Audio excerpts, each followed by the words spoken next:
Hey YouTube, welcome back to the BladesIIB shop and another project video. Today we're going to be doing some woodwork, so we are out here in the wood shop, or at least we will be soon. Behind me I've got a table saw, I've got my cutoff saw, I've got a router table hidden under the stairs over there. But it is a beautiful day in Texas, so at 50 degrees outside, we are going to take the wood shop out onto the driveway, and we're going to go ahead and knock out this little project today. We'll take a look at that in a moment. But this is just one of the beauties of operating in a very small space for my shop. So all the metalworking tools are over in the main shop, and my woodworking, I don't do a lot of woodworking projects, so they kind of get pushed over here to the side corner of the garage, and we're going to spend a few minutes digging these out. And like I say, we'll set up the wood shop on the driveway and we'll knock out this project. But let's head back over to the bench and let's take a look at what we're doing today. Come on.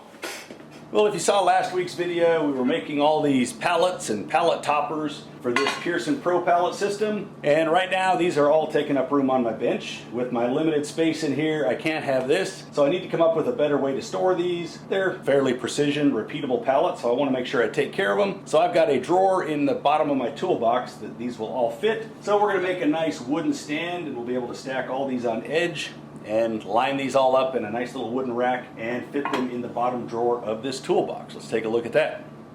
Alright, so here's where they're going to end up in this drawer of the toolbox. It's nice and deep. I already had them stacked up in here earlier just with some cardboard spacers in between them. Got some foam on the bottom to make it so you can drop them in there. But we'll get this rack in there and I'm going to be able to fit all of those lined up right there in this drawer. Easy access, wood spacers between them. They should be well protected. So that's the project for today.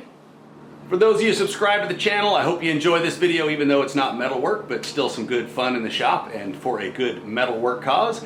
And if you're new to the channel, hey, I appreciate you finding this. If you like what you see, drop a like on the channel, drop a comment in there, and I really encourage you to go check out some of the other videos on the channel. If you like what you see, great time to hit that subscribe button. All right, so before we get started on this, we're gonna head to my favorite woodworking store and let's go pick up some birch plywood that we're going to use to make this out of. So let's go hit the road, we'll go pick up some materials, and then we'll come back and we'll set up the wood shop. Time for a drive. Well, I don't do a lot of woodwork, but when I do, this is my favorite place to go. Just has some amazing stuff in here. Just always fun to shop. Let's go find some of our birch plywood. Nice and neatly organized here in this rack. I'll show you the drawing in a bit, but I've got it calculated out that I should be able to get the whole project done with these two pieces, with this 1/2 inch piece that is 12 by 30 and then a 1/4 inch piece of plywood that's 24 by 30. We're going to be able to get everything that we need to get this done. Here's just a quick shot of the rest of this store. Get a look at some of their exotic lumber over here if you ever want a specialty project, and then just every specialty tool, specialty woodworking device you can possibly think of. Well, we are back from Rockler. We've got our wood, we've got our materials. Let's go ahead and tackle this part of the project and get the wood shop all set up out on the driveway. Probably going to take longer than the whole project, but let's go.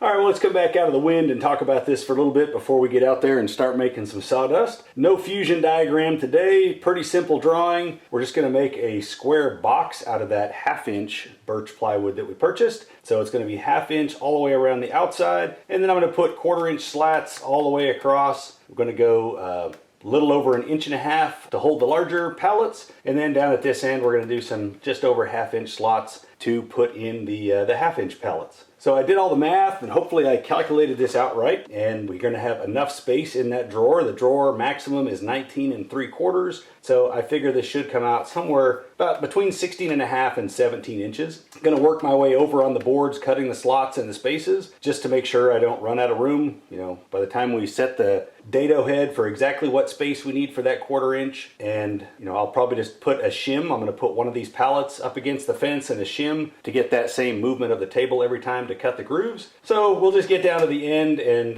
wherever we end up with on total length is where we'll end up, but we'll be working both of those boards at the same time. So for a width, we're going to go with 12.5 inches inside. That gives 1/8 of an inch on each end of the pallet, and we're going to go 1/4 of an inch dado inside here, so that's going to be 13 inches overall. So I calculated out on these pieces of birch plywood, they come in either 24 or 12 by 30 inch pieces or 24 by 30. So to keep it simple, I'm going to go about 3 3/4 of an inch wide. Not really a critical dimension. We're just going to set the fence somewhere close to that, and we're going to rip all of these into boards that width, and that's going to be our height. So we'll set the fence once, we'll get the height of those all the way around. Out of the 1/2 inch piece, I should be able to get 3 boards, 2 of them that I need to make for that 18, roughly, you know, somewhere between 17.5, 18 inches or so for the side pieces. And then I need my 2 13-inch pieces for either end. So we should have plenty of material to get that. And then out of that 1/4 inch piece, same thing, I should be able to get 6 boards out of there, cut that in half, and we'll get 12. And I only need 11 total for this project. So I should have 1 piece of that left over. So it worked out perfect with these 2 pieces of plywood. We should be able to get everything we need. So step 1, set it, rip all of these down to 3 3/4 inch wide pieces. And then I will set up the cutoff saw, and we'll cut all of these down to 13 inches, cut 2 of the 1/2 inch ones down to 13 inches. And then we will set up the dado head, and we'll start doing the dados on these 2. And again, we're just gonna run those together, have them matched up side by side, and cut all those dados so they should match up. Glue it together, pop in a couple of brats in the corners on the 1/2 inch, and we should have a nice little rack. After it's all done, we'll take it out, put it on the router head, and radius off the ends and the edges to make sure it's all nice and rounded off. Put a couple coats of polyurethane on it, and we should have a project. So let's head out to the table saw, get it set up for 3 3/4, and get this first step done, start knocking this out. Let's go. Well, that was easy enough. We saw the plan on paper. Let's get out here and see if it executes as cleanly as what we thought. So setting that fence up on there for 3 3/4. Take this 1/2 inch piece. We should get 3 boards out of here. Enough to cut one of those in half to make our short one. And it worked out great. Just ended up with a little piece left over. So measured that one out right. Now get that 1/4 inch piece of plywood, and we're just going to rip this down and make our 6 boards out of here. It was a little bit windy outside, so that's why I've got the volume down on the camera. So just overdub this instead. Usually I like to leave a little bit of some machine noise in there for those who appreciate that. But again, it was pretty much just wind noise is all the camera was picking up. Still, beautiful day to be working outside in Texas. So since that piece was a little bit wider, ended up with a little bit more left over. We've got some of those sticky labels on there, so clean those off. Get this miter saw set up. And just went ahead and used the stop that it came with. Set that stop up in there for 13 inches. And then cut all of these boards, the 2 1/2 inch boards that we needed for the ends. And then all of the slats, the 11 slats that we need for the in-between, the 1/4 inch pieces. Just cut all of those down to our 13 inches. Again, less critical if it was exactly 13 inches. By using the stop, it's really more important that they are all the same size to make sure that when we glue it up, it's going to be able to hold them all in there nice and square, and you don't want to have one of the boards longer or shorter than the other ones, or that's where you just end up with trying to push the thing apart or not get it together. So using the stop, I think we got those all nice, evenly matched up at exactly the same length. Went over here, just cleaned up the ends a little bit, just with some 100 grit sandpaper, just knock off that rough edge from the saw to make sure that when we're dry fitting and gluing that up, don't have that little raggedy edge in there to catch on everything. So quickly went through and cleaned all those pieces up on the ends. So this was all of the pieces that were 13 inches long. The other pieces right now are 30, and we really only need to end up with about a, like I say, 17.5, 18 inch piece. So all I did here was I cut those down to, I think I went like 18.5 inches to make sure I had some left over. Just didn't want to deal with a 30 inch piece as we were cutting all the dados in there. So wanted to end up with something a little bit shorter. Pulled out the dado blade, got that set up. For my dado blade, it's just the 2 halves, the two saw blades are what come out at exactly 1/4 inch. So we'll get that on there, and I do a test cut and make sure that's a good fit. Also didn't want to drag one of those full pallets out here, so looked around the shop and I just found some different shim stock that was going to get me the little bit oversized on the 1.5 for the pallets, and then just a little bit oversized for the 1/2 inch. So I don't have to actually drag the pallets out here and just use some shim stock to do that instead. Even though I need a 1/2 inch cut on the ends of these, I just went ahead and used the 1/4 inch dado. I'm going to set that up at exactly the 1/2 inch. So right now I'm setting it for the width of the 1/2 inch board. I'll cut that in there, and then I'm just going to back it off and freehand to cut the rest of it. So did a quick test fit, make sure that I had the right size for that 1/2 inch. That's good. So just going to, again, use that on the ends. Pulled out the miter gauge to keep the boards nice and square as I'm stacking the two of these up together. And here we go. This is now the real piece. So cut that first one for the 1/2 inch, knocked out the rest of the material, put some shims in there, so enough for the width of the pallet, plus I'm using a 1/4 inch, which is the size of the slat that we're going to use in between. And now it's just rinse and repeat. So use those shims, the 1/4 inch piece of wood, go in there, cut a slot. Keep moving that all the way down to cut the 1.5 inch. Once I get enough in there for 7 of those 1.5 inch pallets to fit, then I'm going to change out the shims and go with the 1/2 inch shims still, plus that 1/4 inch piece of plywood for the slat that'll go in between them, and that will give us all of our grooves in there. I'm not being too fussy about lining up exactly on the same amount of pressure on those shims. So again, I'm less concerned that it's the exact same distance between each one of these. More important is that by doing both boards together, I'm ensuring that they are going to match up perfectly one board to the other, and when I glue it all together, that should help keep it square.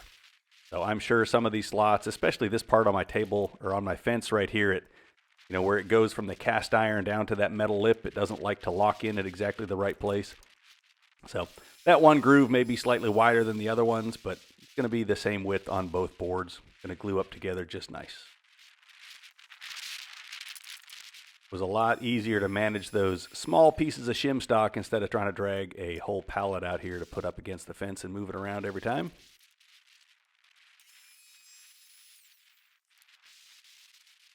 Lock it on the dado head, put shims down there at the end, move the fence, and went along pretty quick.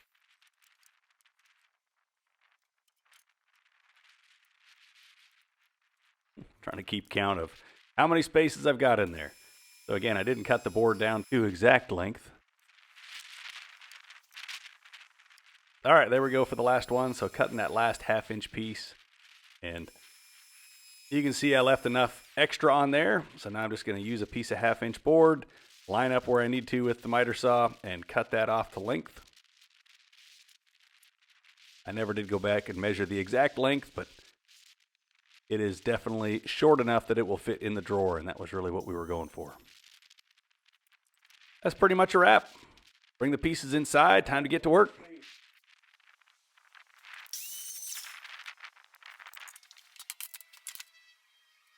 All right, well, every space may not be exactly perfect with those spacers, but they're definitely going to be the same on both boards, so those are going to match up nicely. Do a quick dry fit here.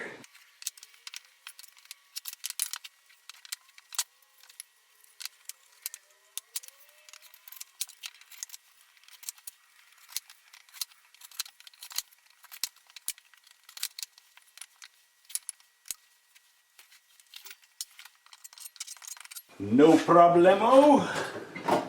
Well, once I knew the fit was good, I fired up the air compressor. Wanted to do a quick test run with this Brat Nailer.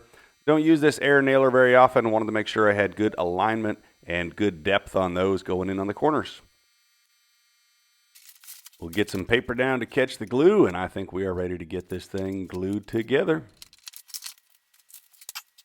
All right, well, we've already figured out woodwork's not my specialty, but here's my plan. I'm going to glue it, get them all in there, put them together, get it squared up, put some clamps on the outside, and then once it's clamped and fairly square, I'll throw a couple of brats in the corners here, hold it all together, give it till a couple hours to dry, and then we'll go put it on the router and round off all the corners and round off all the edges. See how big a mess we make with our glue here.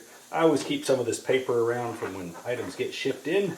Works great for either epoxy or glue like we're doing today, but always nice to have some of this paper handy. One of the things I've seen at that Rockler woodworking store is this really neat kit where they've got silicone brushes, little silicone tub to hold your glue, and definitely makes cleanup super easy. That nothing sticks to those silicone brushes. You can get in there, move your glue around, do everything, and have super easy cleanup afterwards. And I don't do enough woodwork to have some of those cool things around, so just using a Q-tip, spread it around in here, and I try not to get too much glue in there to make too big of a mess, but actually worked out not too bad getting it into those little slots. Went together much easier once there was a little bit lube, even slid together easier than the dry fit. Trying to line up all of those at one time took me a second, but overall pretty happy with where it went together. Get the clamps thrown on there, ready to throw some brats in the corners.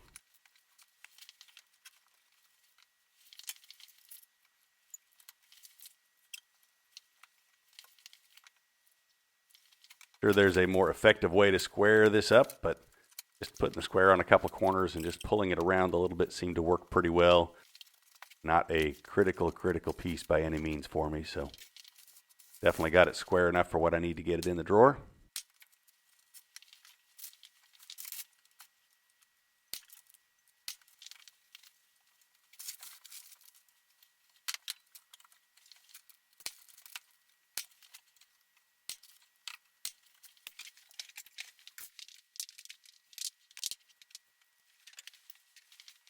Well, we'll let that glue dry. I will go clean up the wood shop out there, and then we'll be ready to run this around on the router, clean up the edges, sand it up a little bit. We put some urethane on it, and we'll be in good shape. I think we stayed nice and square. All right, for the router work on this, just going to use a 1/4 inch rounding bit and then an 1/8 inch rounding bit on the 1/2 inch and the 1/4 inch pieces there. Got this all set up, had these new little insert covers on my router table because the old ones broke, and I noticed that it was a little bit of a tight fit, so I tried to get in there and clean that out a little bit. But when I go to run this for my test fit, you'll see that it just ended up flying off of there. But eventually we got this all set up and ready to go. Brought the piece out and had a little bit of chip out on one end of this, but otherwise the rounding off on that went really well. Just had to get some of the glue off of the bottom so it would sit flat on the router table. But got these all rounded off nicely with the 1/4 inch, switched over to that 1/8 inch rounding to get into the 1/4 inch pieces, reset that a little bit, and I think it turned out all right. Definitely got rid of all the sharp edges, and as I'm dropping those pallets in and out of there, shouldn't be chipping off the corner just by rounding those over a little bit. Got the look and feel that I was going for with it. Touch it all up with a little bit of sandpaper and get it ready to get our finish on there.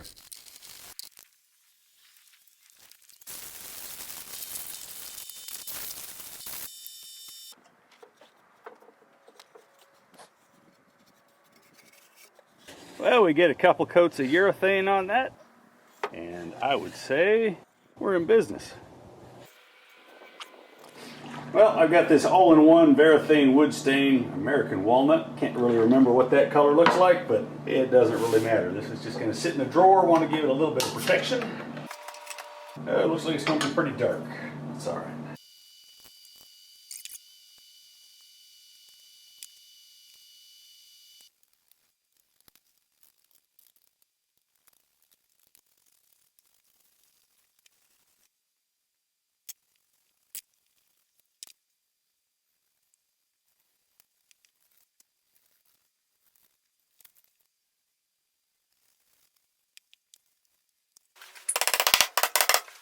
Alright, so I really don't think I'm a fan of this all-in-one wood stain. The color I can live with, but the finish, I was really going more for that plasticky, waterproof feel. So polyurethane is what I wanted. Tried to make do with what I had, but I really should have just waited until I went and found what I actually needed. I'm going to go ahead and get a couple of coats of polyurethane on here to finish this off. And even though this is an oil-based stain, I'm just going to give it a quick wipe with some mineral spirits. It's been 24 hours. Make sure that it's fully cured, dried.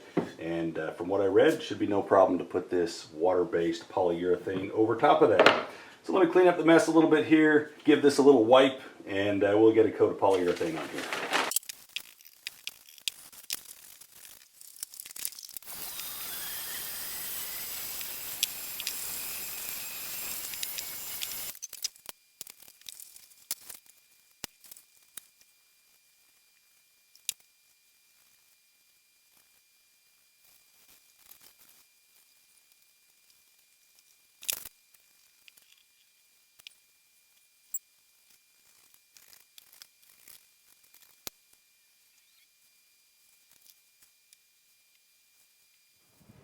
All right, well, this is definitely the finish I was going for.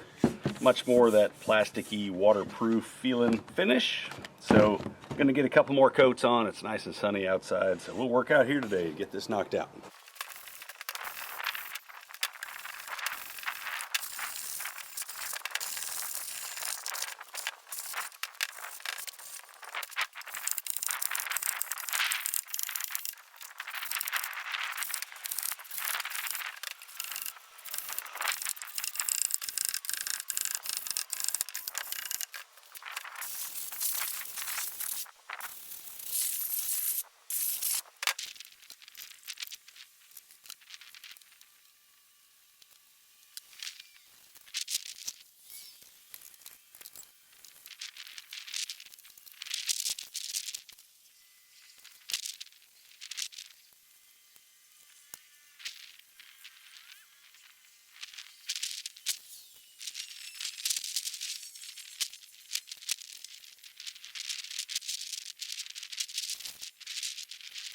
Well, that is 3 coats on there. Feels like plastic, nice smooth finish. I think that should shed coolant and last for quite a while in that drawer. Let's go in there and see how this all fits together. Just about ready to wrap up. Well, time for the final test, how this thing really has come together.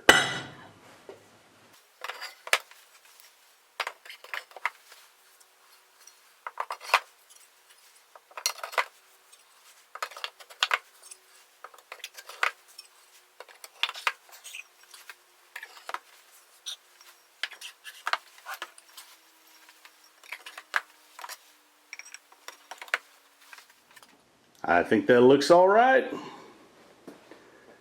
Well, test fit is good. Let's go ahead and get that down in the drawer of the toolbox and see how it looks in there. Definitely takes up a lot less space though, keeps them nice and organized. Can put a little stamp on there to actually mark what they're for. So, all right, let's go ahead and get this inside the drawer.